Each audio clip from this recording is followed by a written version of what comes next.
Hi, everyone. Welcome to the Tuesday, December 10th Board of Education Facilities meeting. Frank, take us away. All right, Neil. Pass it around. Yeah, so we have a few things to talk about that are on. I'll go first, actually. I want to talk about the contracts. I'll skip a little bit, facility use contracts. So I'm going to finalize at the end of this month to bring up to the board for January, but we've been able to revamp all of the contracts for all of our community use groups. That was something that Jim was working on, and then unfortunately we got put to the back burner. So we met back with them. Myself and Neil met down with all the groups, set up expectations, conversations. We are doing a couple little different things with billing. One of the things that we're doing is Jenny's making basically a table that I can utilize as an addendum to show exactly what they're billing for. And so that they can see, the prices that it is for class 2. And another component of it is I'm splitting up the custodial pay. So let's say the Starfish are here, Voorheesville Basketball Club is here on a Saturday, and let's say New Scotland Soccer Club is here on a Saturday. Instead of each of them paying $50 or $40 for the overtime, I'm just going to split that. So we're going to do a percentage. Yeah. So that way everybody's, doing a little bit since it's one person anyways. But we did have a conversation about expectation of use and conversations about, we understand that you may want this gym, but you're going to get this gym and this is what we can provide with you. And everybody kind of understands our spaces. Did we get into a conversation on the outdoor ones yet? So yeah. So that was the big one from last year. So there's actually two big ones. One is the Starfish.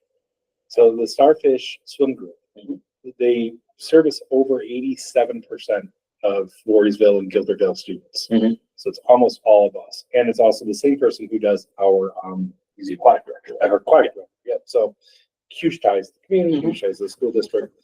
They have been using our facility without a contract. So and without payment.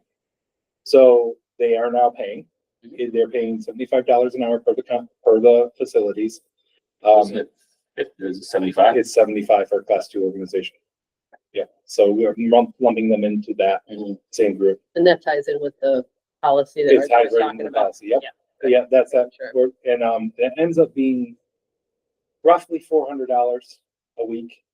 They are aware of that payment, so we've been going through that. So that contract's a newer contract that we've never seen before, but that will be another facilities use, and that will help offset the cost of the chlorine and all the other components of going into the pool. So, but they are going to be utilizing it for 6 hours a week on average. So that will help kind of support the usage of what we're doing with that, because they're up chlorine going in. So New Scotland Soccer Club is utilizing our elementary school gym and, when possible, our middle school gym, trying to get some practices in for their indoor stuff. What I said to them was, we are not going to have a conversation about summer yet, because we're going to probably change the rates depending on what the Cornell study says. And we actually don't know what fields are going to be open for them, because we may be closing a couple fields. To be able to get that up and running. And Kiwanis, they want to utilize our fields because of the fact that they may not be able to get onto our fields in August and September. Well, and also I think the club cross was interested in using the fields as well. Okay, yeah. In the same season, which was the thing last year. And like, how do you be equitable? Because Scotland's like, well, we got it for the whole year. And like, do we really want to be giving anybody everything for the whole year? And do we want to be actual use? You get X days and Y, and allow more community groups to use it. Because in the past, I know there's the historical thing, and you've got soccer clubs, great, but giving one organization, and the way that contract ran, it was like they get it for effectively 12 months. If we're not using it, it is theirs, and nobody else can have it. So that seems a little bit less fine-grained than I think we would want to be, and we want to maximize. Again, maybe now that we have more sports organizations that may want to use it, how do we be fair, equitable, and allow? Right. And we have those deadlines now posted when people have to submit for usages. So we're not going to give anything out until those deadlines are done. But even then, people are going to probably get a lot less field time than what they're used to getting. Because of the fact of, well, would we consider moving to a model again where there's more specified as opposed to, because right now it's just blanket all of it all the time.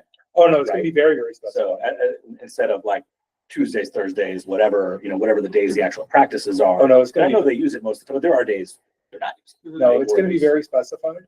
And even one of the things that we're doing with like Voorheesville Basketball Club is, if they're not utilizing our facilities, they need to let us know. So like Yeah. if they're not going to do it, so then we offset that charge too, right? So that's another component of it. So no, we're going to be very prescriptive of our usages. We're going to, and one of the things we're going to talk about is when we're done with the Cornell study, it's about how many hours, right? And how much playing time is on that and how do we update that? So we're really going to have to take an evaluation look at time, who's using it, when they're using it, and how to allocate it purposely. One of the things that we did with everyone else is to do a scheduling meeting, talk to everybody, because I'm doing it, just makes it easier.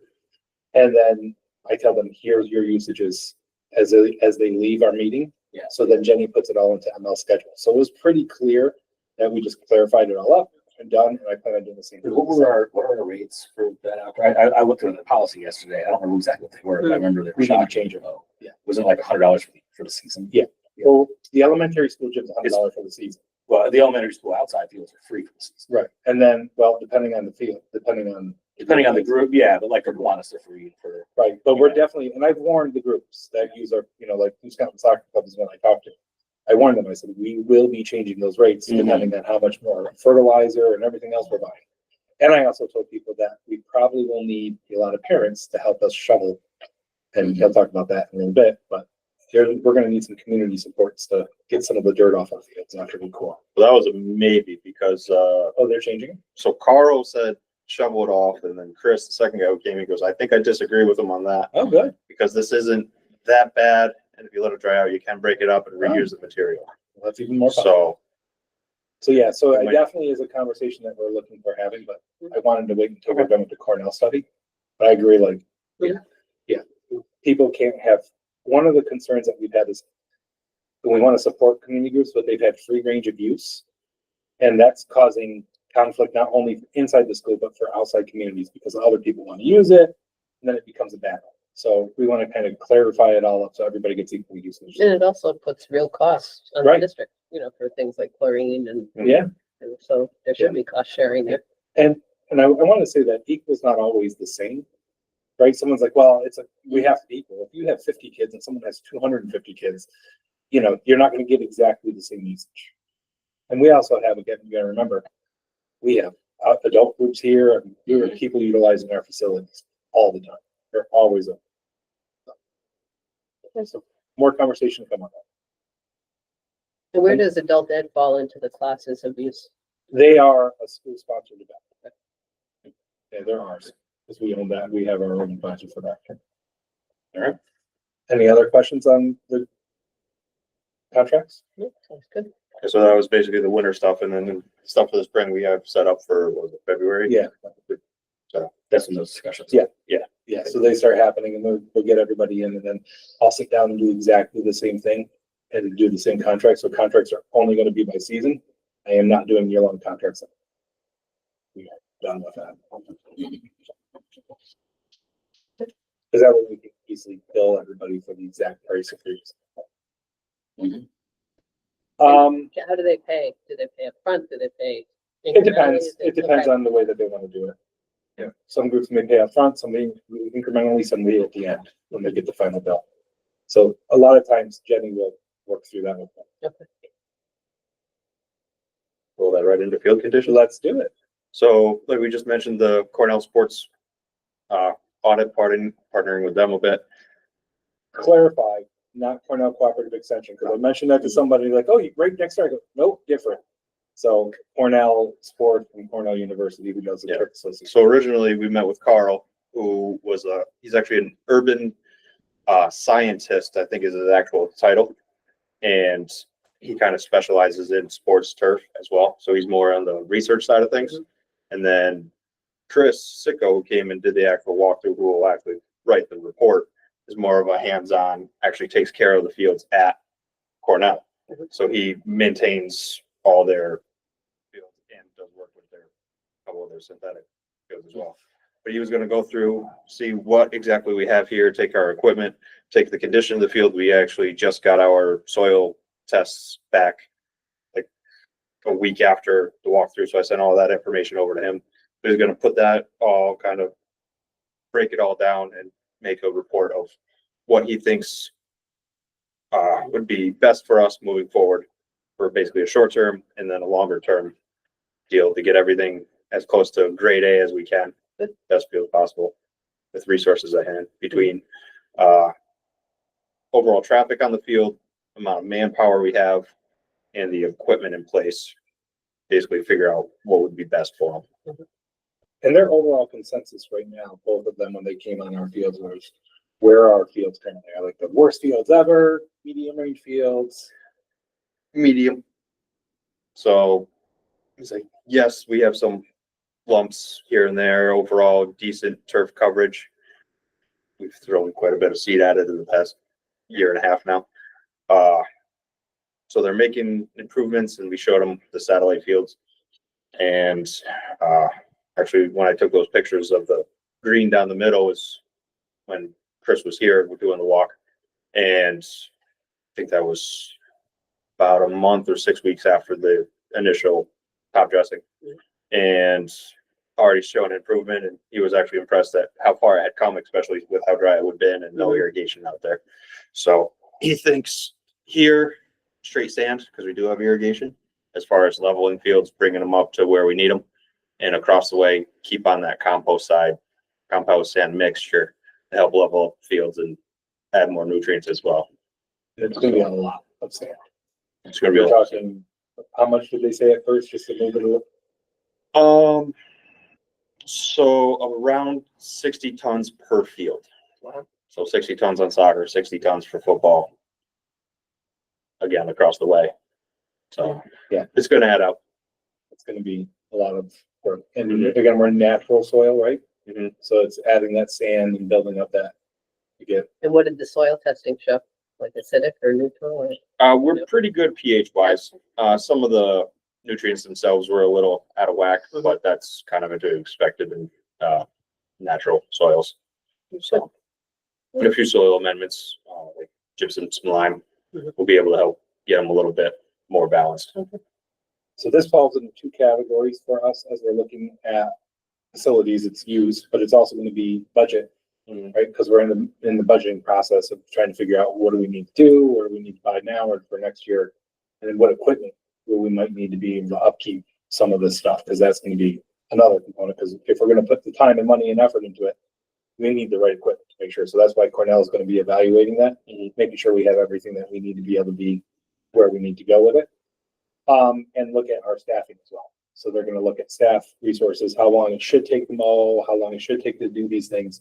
And help support that, correct? How much does 60 tons of sand cost? Any roughly? I mean, Depends on the type of sand. So there's different grades, and like the sand compost mix we use over there is 145 a ton. USGA approved top dressing sand like you would use on a professional level, 75 a ton.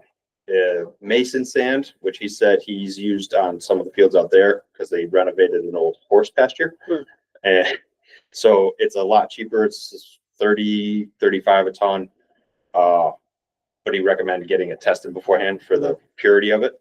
He actually thinks that might work for us here and go that route On those fields, on these fields. Oh, really? Yes. Okay. So you're talking $6,000 to do both fields compared to 7,500 to do one field. So it's like start with the masonry sand, bring it up level, make the improvements there, and then switch over to the higher grade as you get closer to your end goal. So because we need so much material to bring it up, and it wouldn't be very good to spend 20 grand on sand on 1 year. Might be hard to justify right away. It'd be a nice sandbox to play. Yeah, in. really. My kid would love it. other questions? And then we'll use it for the facility policy and looking at cost. Yeah, I'm so glad we partnered with them. Okay, that was a good point. All right. Next is EV chargers. We were talking about it. I talked about it at the board meeting last night too. So they're up, they're running, they're here. We're gonna be doing more publications and publicity about it to get people using them. We might need you to try it to make sure that it's working for us, because no one's using it. Oh, it's used to So be. now, Yeah. he can run a report to find out how often they get used. Well, maybe, yeah, there's a middle school concert on Thursday. So, Yeah. yeah. So there you go, maybe we'll get some use. People don't know they can. Well, that's what That's I'm it, gonna, they that's just why, that's why I don't. said at the board meeting too, I'm trying to get that out there, like, there, 7 days a week, let's get them used. But really, they've only been up a week, so Mhm. we're just getting the word out now that they are. Staff know, well, I let them know as soon as they were up and running, they're out there. We only had like 7 people, I think, throughout the district that currently have electric cars. Really? Yeah, there are more and more coming. I think people, and I've heard more and more staff members saying they're looking into getting electric cars. I think you'll see a huge influx as we go on. All right, EPC work. So the big one we knocked out first was the pool lights. It's a whole lot brighter in there than it was before. That was a pretty, I said relatively easy 2-day process. Have you been in to the pool? Not yet. Oh, So all the big lights right around the pool are now upgraded and LED, and you can see everything in there a whole lot better than before. Sweet. yeah, if you guys walk down, I mean, I think they're probably in there. You gotta check it out. We do have a swim meet today. It's something. That's great. Huge difference. But they've also been doing weather stripping work on doors, sealant work. Mechanical insulation has started as of yesterday down at the elementary school. He said he'll be down there pretty much all week working in the boiler room, and then he shifts up to do this boiler room probably Monday of next week. And then we're looking at light upgrades starting January in this building. I believe we're starting up here. And why don't you talk about the elementary school, how we changed scope? So we had at the elementary school weather stripping that was gonna go on the doors. Oh, the garage doors for the mechanics bay, which didn't make any sense since we're Yeah. doing away with them in Yeah. 6 months, 8 months. So we moved it around and found a couple other doors that weren't actually included and Mhm. basically just shifted X number of linear feet from these doors to other doors and windows to justify and still meet the requirements. So one thing about the EPC, and I'm trying to find the specific language so I can explain to you what the form is the SA 139. It's a financial budgetary form that needs to be put into the state for the EPC. And it should have been submitted in September. We found out that it was not submitted, so we're working with DP Donegan to make sure that form does get submitted. And that's one of the first things that they're doing this week is to submit that form. Timeline, we're still okay, but we need to make sure that form gets in and gets done. So that was the one thing that we noticed as we were doing the review, that SA 139 hasn't been submitted yet, but we're in the process of getting it submitted. So just wanted to kind of clarify that one. Other than that, all of our paperwork is in. And I was trying to find an easy way to say exactly what it is, but. All right, speaking of transportation facility, as I kind of mentioned last night, there was a little snafu, with the facility. They had the people who were erecting it left for a little bit, came back. One of the things that did happen is the general contractor was installing it. And the steel that they got was not galvanized, so they painted it. And you can't do that. So if you happen to notice, there was half of the building that was up and now half of the building is down. Okay, there you go. Yep, yeah, so they had to take that down. We did get the galvanized steel in. So they redid that, so it is back up to where it needs to be, all spec'd out and coded. They are certified. We have documents stating that the erectors are certified erectors that can do the work, from the company itself, and they're finishing that up. So again, we have a great construction manager and architect who are really on point on this and really checking it out across the board. So that was part of the snafu that occurred. That put us behind schedule a little bit more. We're still supposedly supposed to be released by May. Hoping that's true. We're pushing as hard as we can. We have to get that done. We have to get those filed. We need to get that aid flowing for the 25-26 year. And the reason why we need to get that aid flowing is there's a $500,000 interest payment that is due next year, right? to do that. And the whole project based off of, you get that aid flow, we budget for it, but we know that aid's coming in, so it offsets our budget for the district. If that aid is not flowing in time, we have to pay for that money out of the general fund. So hence the reason I'm pushing this, gotta get done, gotta get done, gotta get done. And it's also important for the elementary school so we can do it, but the aid, getting that building released is huge. And so, we've had many conversations and we keep talking about this with them and our construction manager and architects to make sure everybody's on pace and that we keep on getting updated schedules, which is really good. And they keep them on task. So far, our construction manager is doing everything that they need to make sure that we're on pace. And I don't see anything right now that can say we're not going. Can I agree on that one? Mhm. And Neil and I both go to our construction meetings on Tuesdays. So I go to the construction meetings with all the subcontractors and primes. And I also do the OACM meetings with Neil every other Tuesday. So we're heavily. Every Tuesday we have a level of A construction. level of construction. Yes. But the transportation facility is moving forward.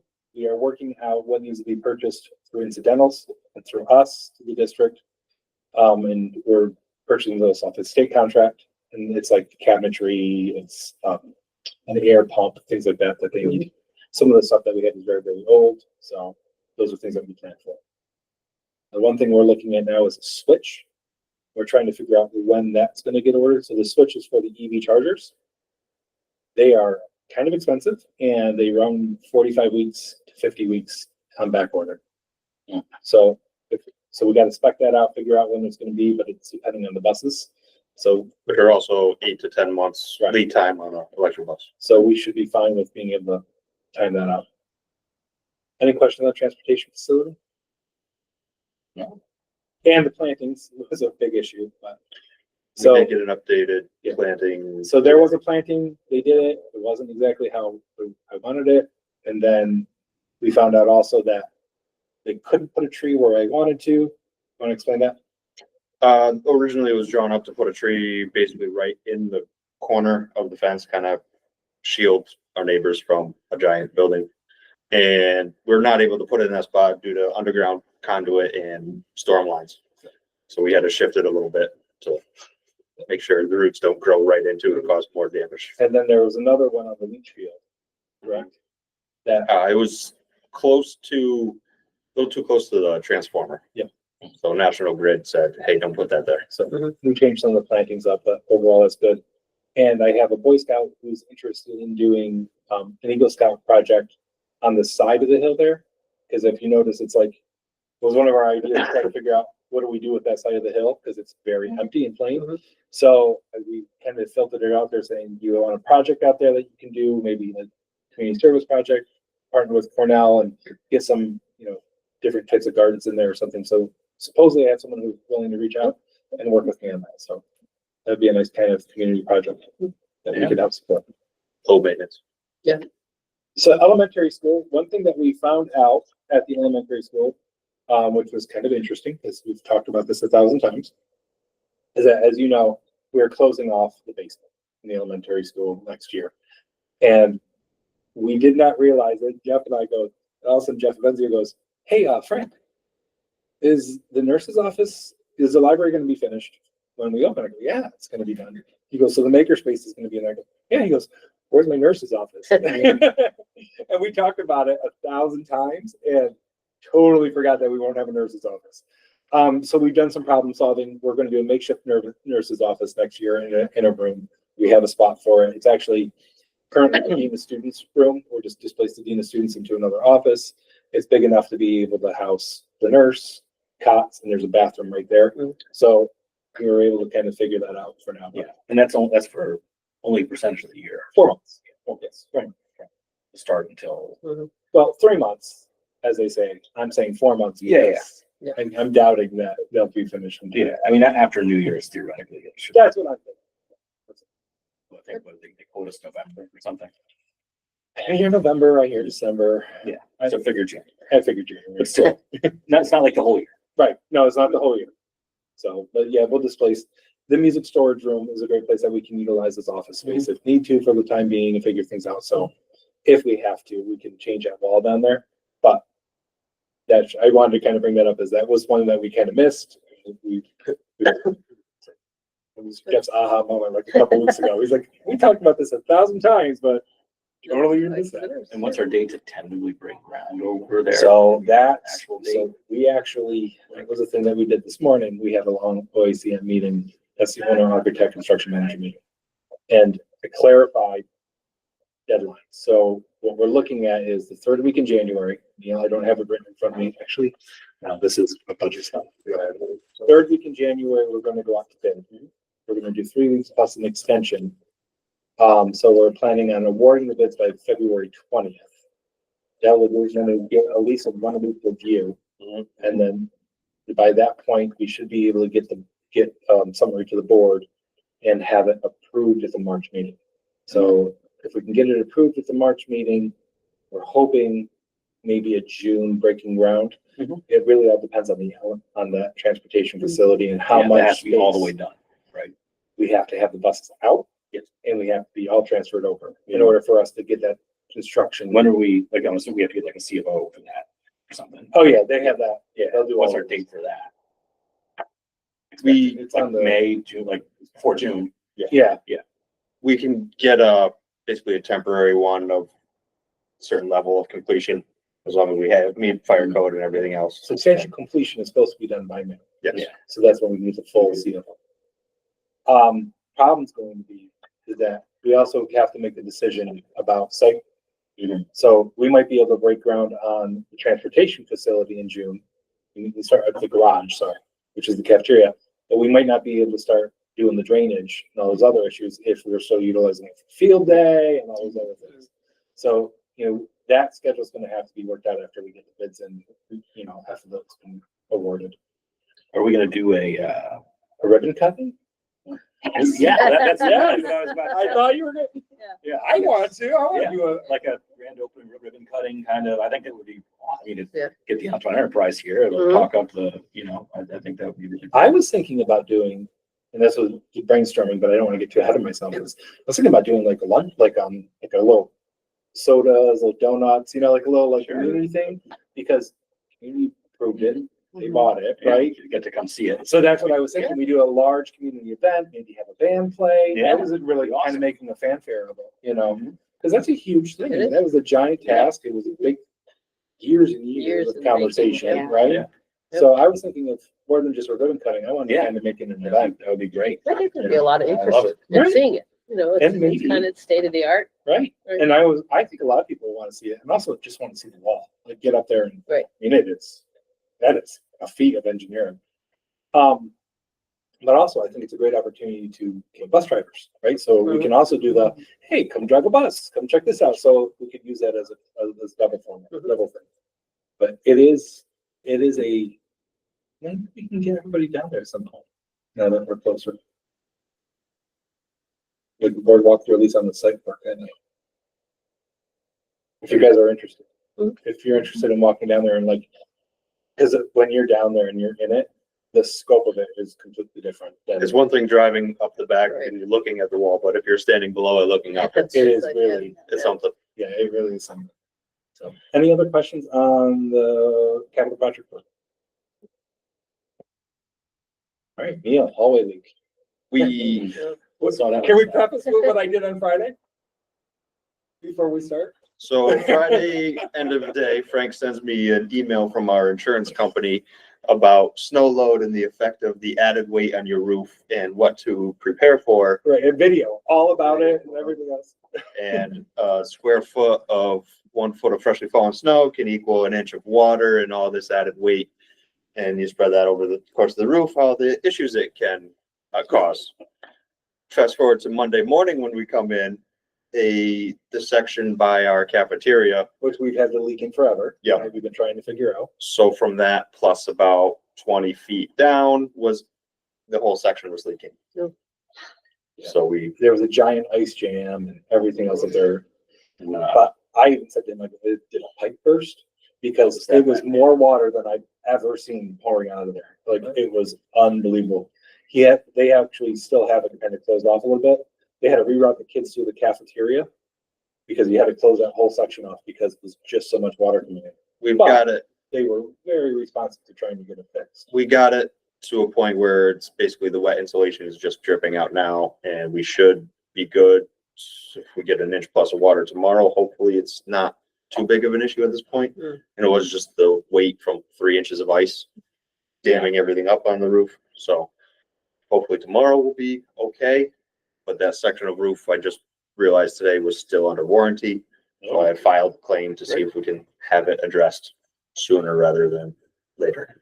And then Good. also there is an event there.